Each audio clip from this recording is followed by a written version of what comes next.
Now back in Lagos, the death of Gloria Onyedikachi, just 4 months after her wedding to her husband, Mbodima Samuel, is one death that her family has not been able to come to terms with. The social media during the week has been on a frenzy with accusation and counter-accusation on what and who could have been responsible for her death.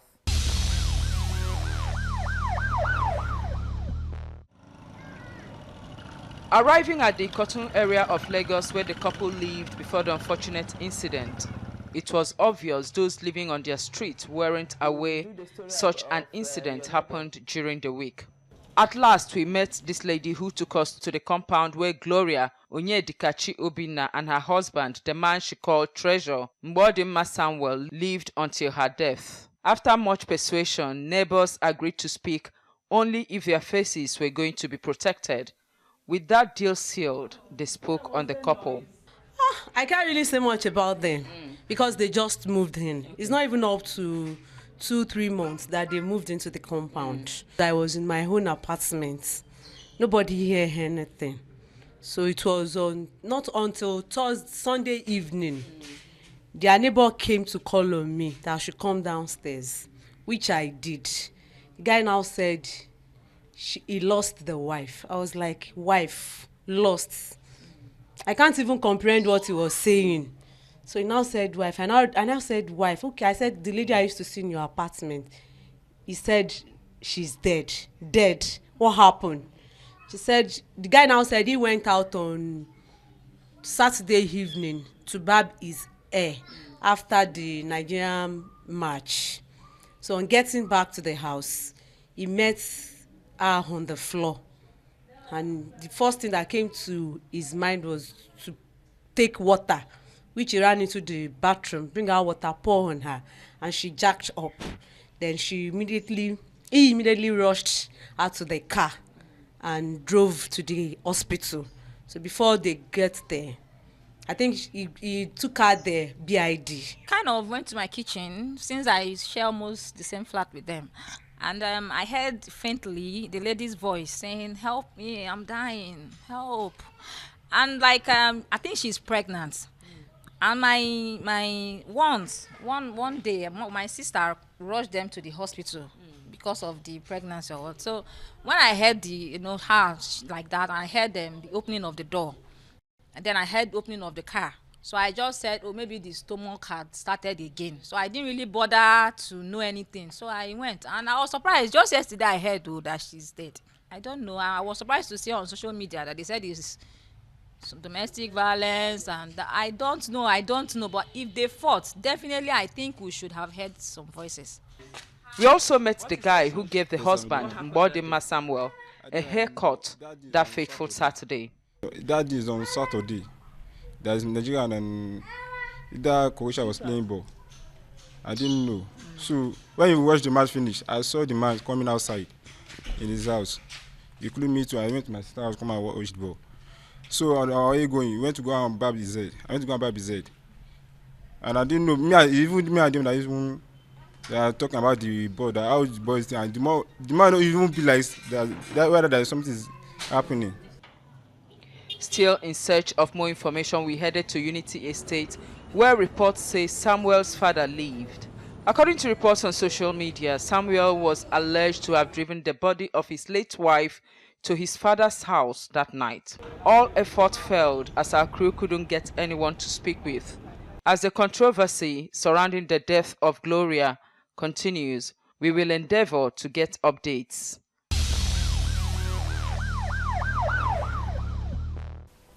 Meanwhile, her family is asking for justice in this exclusive interview with TVC.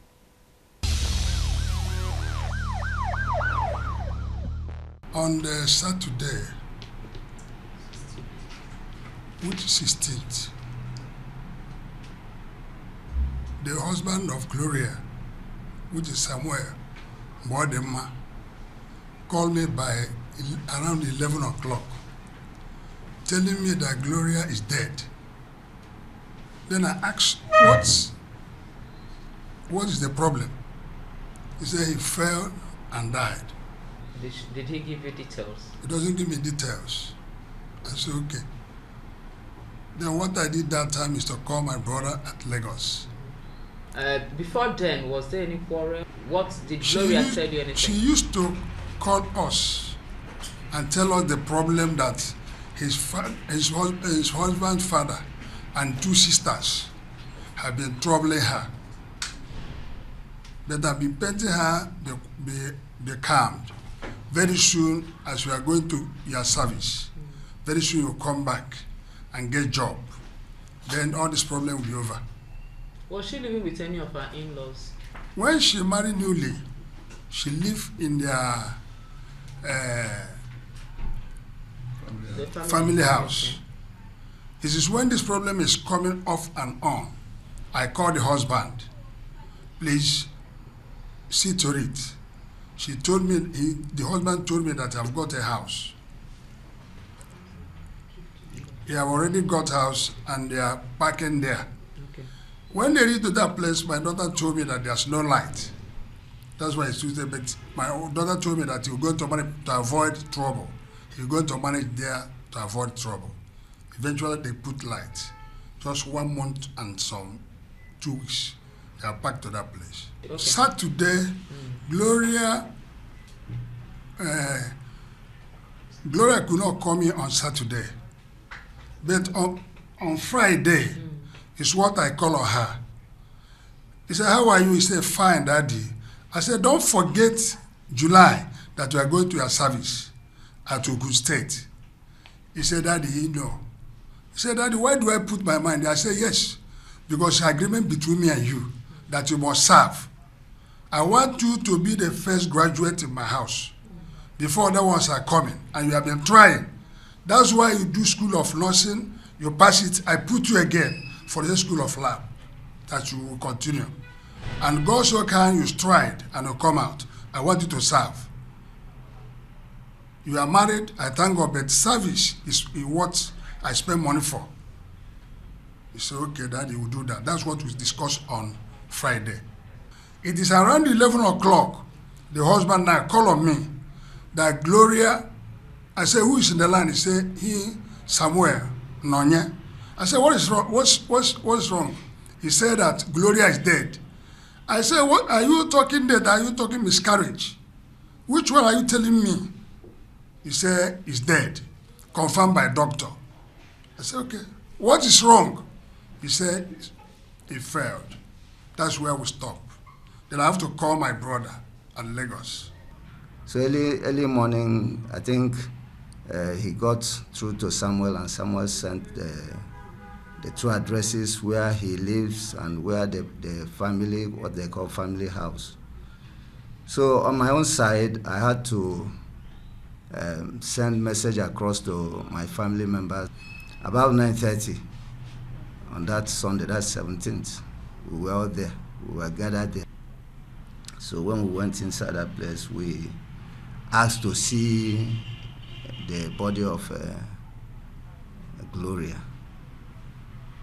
And sincerely, it was very dehumanizing to see the body lying inside one small car, Picasso car, you know.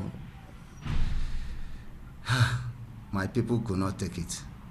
I mean, for a young girl like that to die and nobody gave a damn, and even the what pained my people more was the indifferent attitude of the family. It wasn't as to them as if anything happened. There was nothing, you know, to show at least empathy. So eventually we asked them. They were willing to tear the vehicle, and when eventually they opened, look at the face again. I called them. I said, please, can somebody explain what really happened? The wounds on the face, this side of the chin was swollen.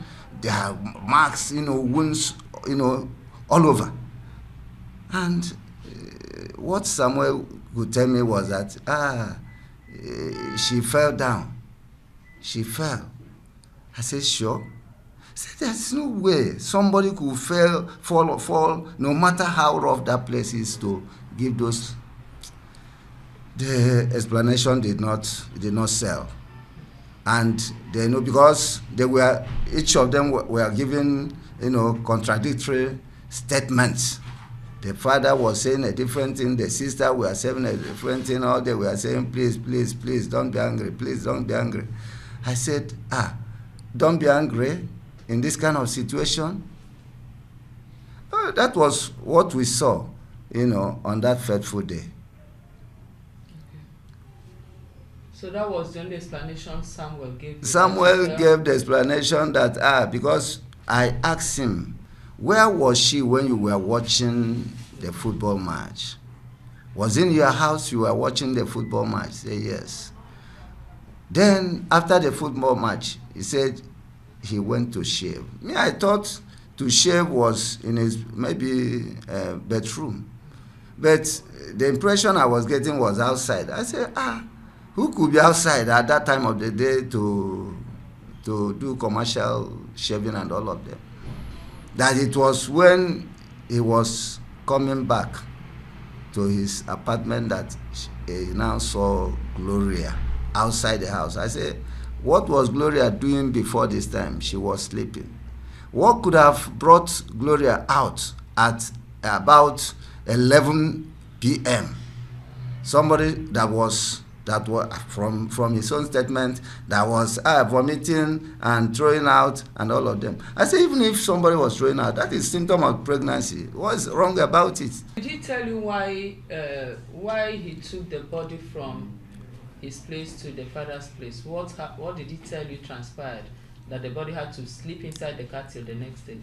They've not been able to because Samuel, I think about 2 days after, I called Samuel. I said, Samuel, wouldn't it be better for you to tell me the truth of what really happened? I said, why did you dehumanize your wife? You say you love your wife. If you love your wife, would you treat her the way you treated her? Dumped her inside and you were inside the house chatting. So what he explained to me was that he wanted to take her corpse to Canaan City for prayer. I said, prayer? When you people were calling me when I hadn't arrived, you were saying that you were waiting for me to go to mortuary. Then how do you reconcile it? You want to go to Canaan City. Whereas the phone discussion I was having with you, all that you were telling me, come now, time, well, let's go to mortuary. So how do you reconcile two of them? A dead person with all the bodies stiffened up, you want to take to Canaan City. I said that story cannot fly.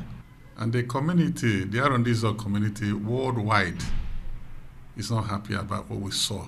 If your wife died in your house, you then took her down to your car and kept her overnight. We are all Igbos. We have our culture.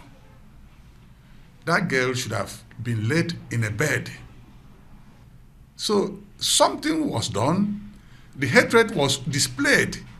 This girl, we heard from our wife, the mother of the girl, has stated over time that girl calls her, telling her of threat to her life by the sisters of the husband.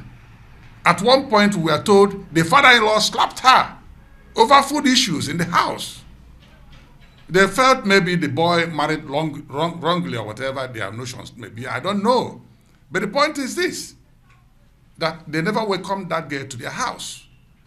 That girl should have been brought in to the house, led quietly, then leave her. Sometimes somebody can revive. It was not done. You locked her up in the car, no ventilation, nothing, saying that you want to take her to the Canaan City to be prayed upon and resurrected. Man, those are stories you can take to any community, not ours.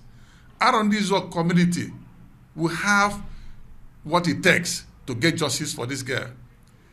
If the autopsy comes out today and it is proven that the girl died a natural death, we will accept it. But if the autopsy comes out and says there's a foul play, there is war. Because we will give it. You don't just kill an Arab person and go free like that. Arabs all over the world are known like that, are known for that. We stand united, come thick and thin. That is our position. We want justice, proven by the dictates of the law.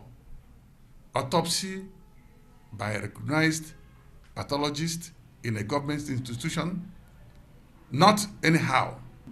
The truth must be told. Lies has expiring date. No matter how you try to multiply lies over time, when the time comes, it will expire. The life of that girl will not be wasted just like that. We had the quarrel she has been having with the sisters, whatever. Okay, good. The boy does not own a car. Suddenly, the car that conveyed her from her husband's place to her father's place, when did that car come in? At what point did that car come in?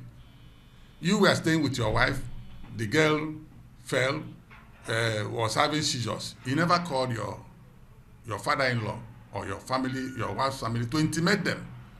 Or even call her mother to ask her, Mommy, how do we handle this situation? I've never been married before, and this is what I'm showing, this is what I'm seeing. Such communication never took place. The only communication, he called them to tell them that she has died, to come and carry dead body. It will be with them. You understand? So there are so many lapses, there are so many questions, there are so many answers we demand. We demand answers for so many unexplained things. How did the car come in? The car belongs to your sister. So we heard. Suddenly, and we know there is no good relationship between the girl and your sisters. I watched one of the interviews they conducted with some of the neighbors, and one of them was saying that they didn't hear any noise of quarrel or fracas or whatever it is. Nobody calls neighbors to come and witness when I want to beat my wife. If somebody will want to beat his wife, you now call your neighbors to come and witness you want to beat her or want to kill her. All these things those things. Even how long have they been in the premises? Not too long. Some of the neighbors don't even know them. The husband of Gloria first reported a case of sudden and unnatural death at the Kotun Divisional Police Office in Lagos here. But of course, we know that going by the nature of the offense, of the incidents that took place, the Kotun Divisional Police Office does not have what it takes to investigate that kind of crime, in quote now, I'm just using that word. But however, Project Alert has gone ahead. We've done a petition to the Deputy Commissioner of Police, Panti. The petition has been approved. An IPO has been assigned. Statement of the father, deceased father, has been taken. That of the uncle has also been taken. And then the investigation has commenced as we speak.